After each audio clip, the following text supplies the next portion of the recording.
Good morning, everyone. Welcome to Living with Lymphoma, our first episode today. We're going to be talking a little bit about the Lymphoma Research Foundation, what lymphoma is, some of the signs and symptoms of lymphoma, and some common questions that people have when we first start bringing up the topic. My name is Kyle Harwell. Hi, I'm Sydney Lucas. And without further ado, let's get started. So the Lymphoma Research Foundation, their mission is to eradicate lymphoma and serve those affected by the blood cancer. They've awarded more than $67 million in lymphoma-specific research, and they've reached more than 3 million people with their services and resources. I think we have a video. Would you mind pulling that up? I was diagnosed with diffuse large B-cell lymphoma in 1991, and then had the same diagnosis 22 years later. I felt scared. I had no idea what I was in store for. I wasn't even sure what lymphoma was. I remember going to Barnes & Noble and standing by the bookshelves, looking through the books to get a feel for what this would mean and what we were going to be dealing with in the future.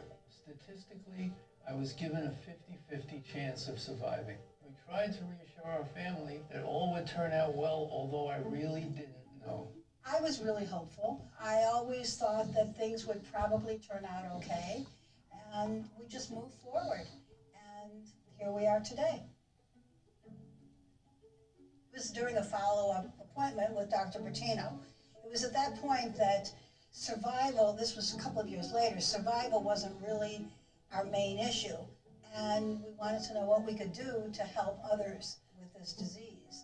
And it was then that we decided to start a foundation, Jerry, myself, and with the extreme help and guidance of Dr. Bertino.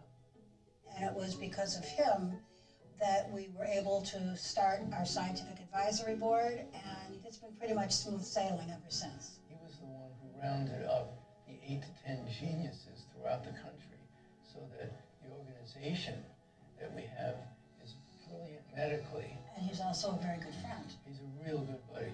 When we first started, the original mission was to fund research. But it soon became apparent that there was a serious need to provide support and education.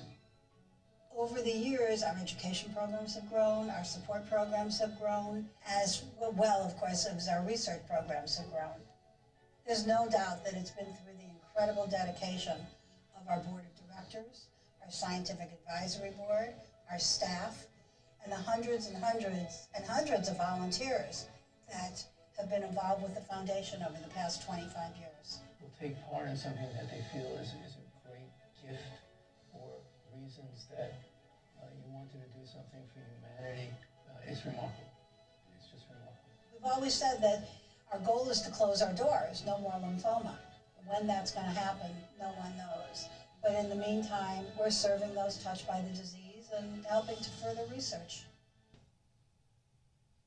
Great video. That was Jerry and Barbara, the founders of the Lymphoma Research Foundation.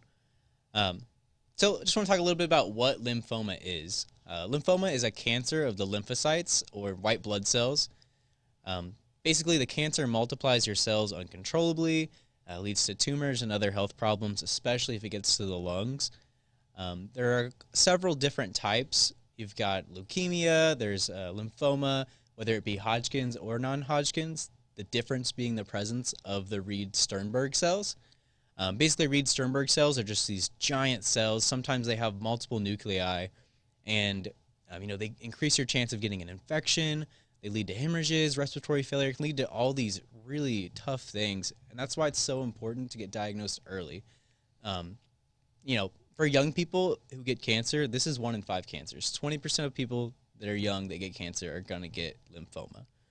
It's almost 700,000 people diagnosed each year, and that's why it's so important to look for the signs and look for the symptoms, and talk to your parents, talk to your healthcare provider whenever you're worried.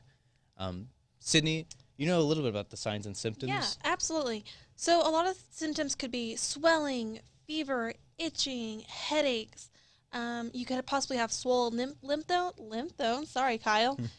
These could be painless. It doesn't have to be painless. A lack of energy.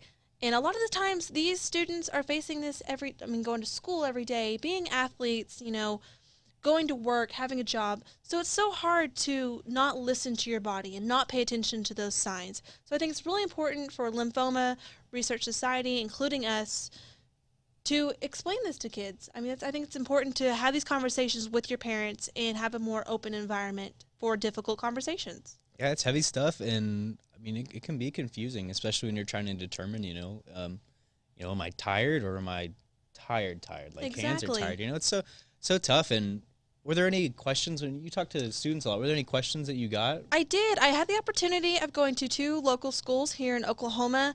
I really got to be one-on-one with the students and listen to their feedback and the questions that they had.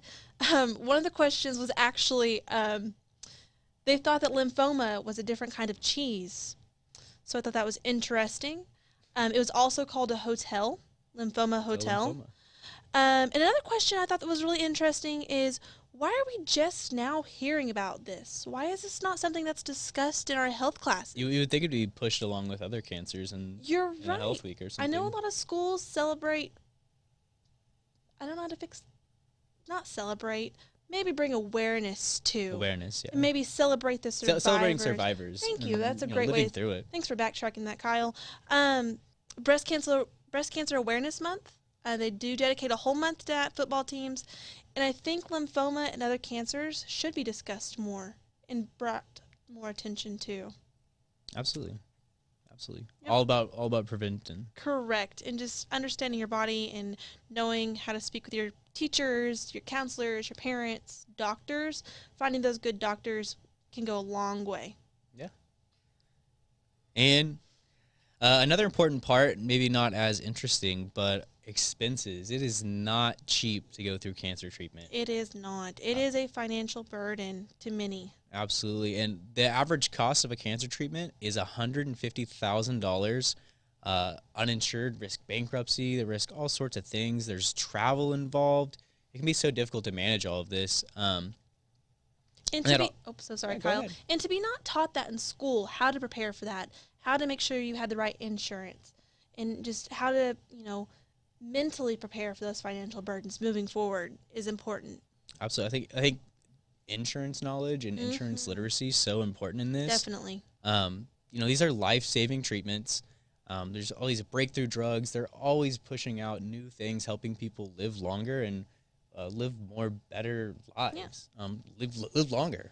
Absolutely. That's the And most important science thing. is booming at the moment. We're living in a time where things are changing constantly. Next week, we're actually going to speak with someone who has lymphoma and is going through that and his experience. So we're looking forward to that. Kyle, do you want to talk a little bit about the resources that kids can have?